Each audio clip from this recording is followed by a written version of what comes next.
ચિનાબ નદી પર બનેલો વિશ્વનો સૌથી ઊંચો રેલવે આર્ચ બ્રિજનું પ્રધાનમંત્રી કર્યું ઉદ્ઘાટન. તો દેશના સૌથી પહેલા કેબલ બ્રિજને પણ પીએમ મોદીએ રાષ્ટ્રને કર્યો સમર્પિત. રેલવે અધિકારીઓ અને બ્રિજના બાંધકામ સાથે જોડાયેલા કામદારો સાથે પણ કરી મુલાકાત.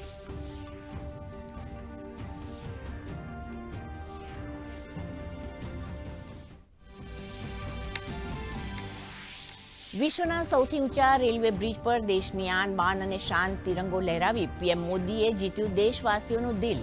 ચિનાબ આર્ચ બ્રિજથી કેબલ સ્ટેન્ડ અંજી બ્રિજ સુધી કરી ટ્રેનમાં મુસાફરી.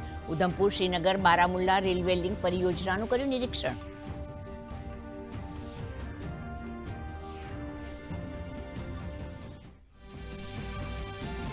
જમ્મુ કાશ્મીરને મળી વધુ એક વંદે ભારત ટ્રેનની ભેટ. શ્રીનગર કટરા વંદે ભારત ટ્રેનને પ્રધાનમંત્રી આપી લીલી ઝંડી. માતા વૈષ્ણો દેવી જતા લાખો શ્રદ્ધાળુઓને થશે મોટો ફાયદો. તો થોડીવારમાં કટરા સ્ટેડિયમમાં પીએમ મોદી સંબોધન કરશે.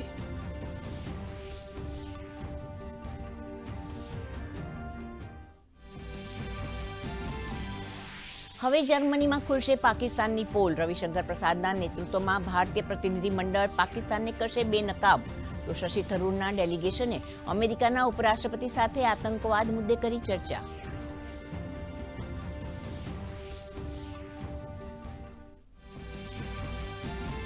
ગુજરાતમાં વધ્યા કોરોનાના કેસ. ગઈકાલે એક જ દિવસમાં નોંધાયા કોરોનાના નવા 167 કેસ. કુલ 615 એક્ટિવ કેસમાં 600 દર્દી હોમ આઇસોલેશનમાં. વડોદરામાં પણ એક જ દિવસમાં કોરોનાના નવા 7 કેસ.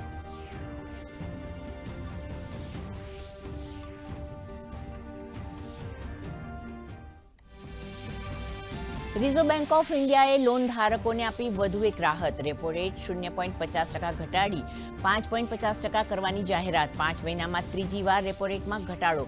લોન અને ઈએમઆઈ થશે સસ્તી.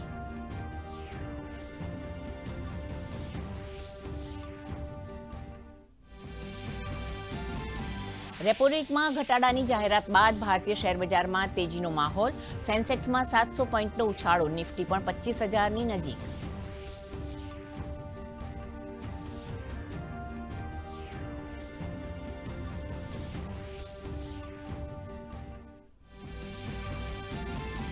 અમેરિકાના રાષ્ટ્રપતિ ડોનાલ્ડ ટ્રમ્પ અને ઉદ્યોગપતિ એલન મસ્ક વચ્ચે વધ્યો તણાવ. મસ્કની સરકારી સબસિડી રોકવાની ટ્રમ્પે આપી ધમકી. ટ્રમ્પ પર મહાભિયોગ ચલાવવા એલન મસ્કે કરી માંગ.